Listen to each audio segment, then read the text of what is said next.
there's really nobody here. Should we watch some videos and learn something on our own today? Sure. Okay, then let's get started. Let's have a look at the first video first, shall we? Yeah, sure. The Heinz Dilemma. A woman was on her deathbed. There was only one drug that the doctors thought might save her. The druggist that made that particular medicine sold it for 10 times the price of the production costs. The sick woman's husband, Heinz, was poor and could not afford to buy the drug, not even with the financial help of his friends. Heinz then asked the pharmacist to sell it to him for half the price, but he refused. To save the life of his wife, Heinz broke into the man's laboratory and stole the medicine. Now tell us, should Heinz have stolen the drug? Would it change anything if Heinz didn't love his wife? What if the person dying was not his wife, but a stranger? Should the police arrest the druggist for murder if the wife had died? Alright, so after watching the video, we have several questions for you. And the first one is that, do you think Heinz should have stolen the drug? I think it's not right to steal anything, even for a good moral cause, because like it's a crime according to the law. But well, his motives might be good at the end. Well, I mean, this is like a very struggling question because I think his intention is like good because he wants to save his wife, but then on the other hand, like the act of stealing things, it's actually unethical. So, I mean, I don't know. This is like so hard.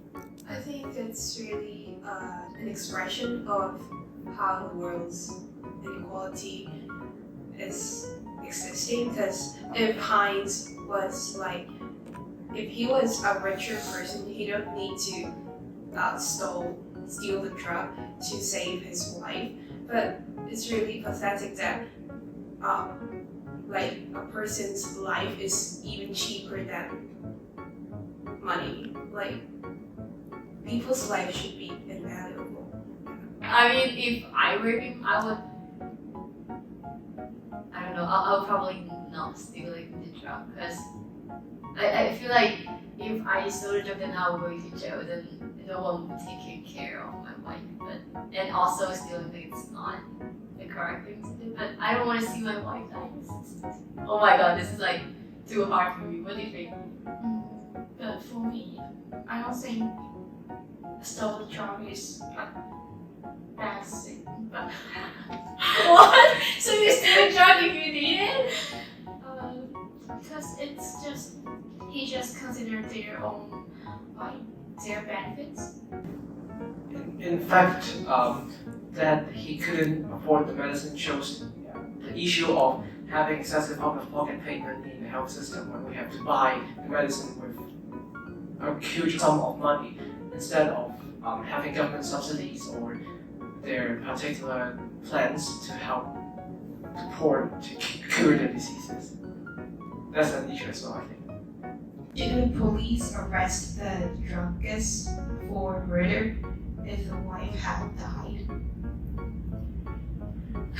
I mean, like, technically, probably not. I think in long run they are trying to save more people and they try to like research vaccine with higher effectiveness. I think instead of struggling afterwards whether we should save people or not, or arrest people because they steal drugs that they could not afford, I think this is like, we need to shift our focus away for how to prevent this kind of situation from happening instead of solving it up. Yeah, I think it actually brings it to the next question about what Gina mentioned.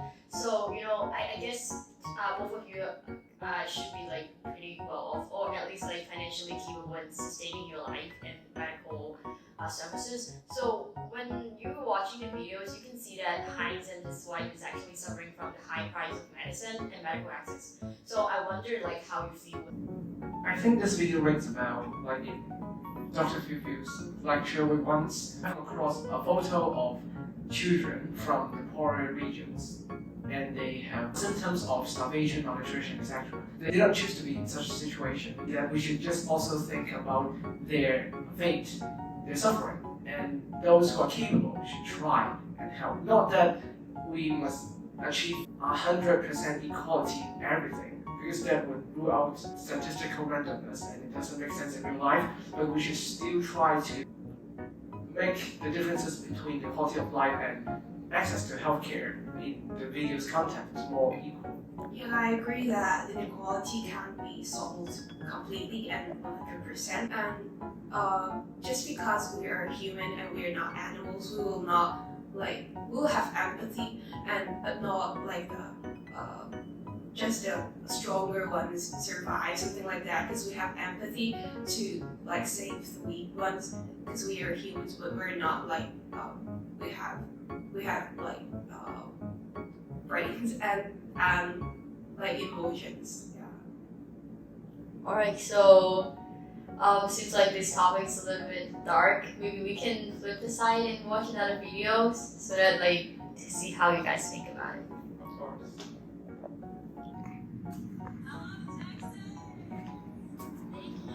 Oh wow, there's a lot of To people protest the country's newest and most restrictive abortion law. Abortions after a fetal heartbeat is detectable at about 6 weeks of gestation are now illegal in Texas. That's before most women even know they're pregnant. It seems like America is in a lot of debate on various health-related topics, not even just abortion. Recently, I think there's a news talking about federal district court ruling that prohibits certain type of drugs being used, which were previously used to treat something. But yeah, anyway, we can go back to the topic on the video. I don't think that, old men should, politicians should be making the decision of what I can and can't do with my body. And I think everyone, every woman should have the right to decide when they want to have kids and how they want to have kids and how many. The Texas law took effect in September. The bill that I'm about to sign that ensures that the life of every unborn child who has a heartbeat will be saved from the ravages of abortion. The law offers a financial reward to private citizens who successfully sue anyone who performs or enables an abortion in Texas. Doctors, nurses, even Uber drivers are at risk of civil penalties. Attorney Elizabeth Myers says she too could be sued for representing abortion clinics. By the letter of the law, I am in violation of it, and the law is unconstitutional, so it's not really a law. What's your message to those who might want to see you? Bring it. A few thousand people have gathered at the Texas state capitol to protest the ban. They call it unconstitutional and resulting in women being forced to continue with unwanted pregnancies or having to travel to other states for abortions if they can afford it. So after watching the video, what is your opinion or what is your stance towards the abortion law? Most impressive sentence for me is the one girl she talks about. These laws cannot be decided by those older men, which means the politician. Yeah, which means woman and female, we should have the rights to decide whether we want the baby. Instead of a very high order moral principle that we uphold, it's not really that issue, it is how much we accept to be controlled and what freedom we should give up.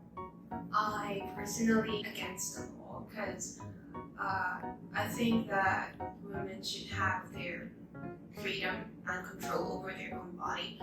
The law shouldn't be the one who regulate what should be done to the woman's body, because actually abortion or not is quite a big harm to their body and it may affect their reproduction ability. I agree with that. It's actually the decision. It should be the decision made by the woman themselves instead of whether the government think you should kill your baby or not. What are the potential reasons that you think causes a difference in opinion of you two? So firstly, I think we are peers and we have in the same age, and so we have some similar ideas. I think like I don't know. I was quite surprised that you actually talk about the human right thing, because I thought like although both of us grew up in like an Asian context, I thought like Chinese people tend to care more about lives, like about family. I used to be a little bit traditional, and like actually in mainland, some family they will say like abortion is not a good thing. But after I come to Hong Kong and I accept different opinions, and I learned some global health course, and it changed my perspective to view different things happening in the world. Sometimes we are not that consistent as a human being. We claim to be consistent, to have moral principles, but I feel like at the end, it depends on the context. Yeah, it's a bit irrational sometimes, right? Maybe because both of us came from more how can we say it? More fortunate background, I would say. So How about your education? we are fortunate to stay here in Hong Kong. We have good education, we have a safe city, we have a good lecturer, and educating us on this matter. Yeah. We feel like we're in a fortunate state. We can comment on these things in a comfortable situation, rather than imagine those suffering in Myanmar when they are dealing with their civil conflicts or military intervention. Those in Syria or Palestine, etc. They have more hardships to suffer than us, and they cannot be in this comfortable state to comment on so-called moral values or dilemmas. Yeah, and also I think we receive a lot of education on individual rights and human rights, and we can like tell the pros and cons of what should we not do, and like so abortion or like criminals. Alright, so I guess that concludes our interview stuff, and thank you so much for coming today. Yeah, I guess we are enjoying this day off, and We have learned a lot from the 2 videos as well. Oh, definitely. Fruitful morning we had. Community has asked to bring a lot. So, did we go and have lunch? Yes.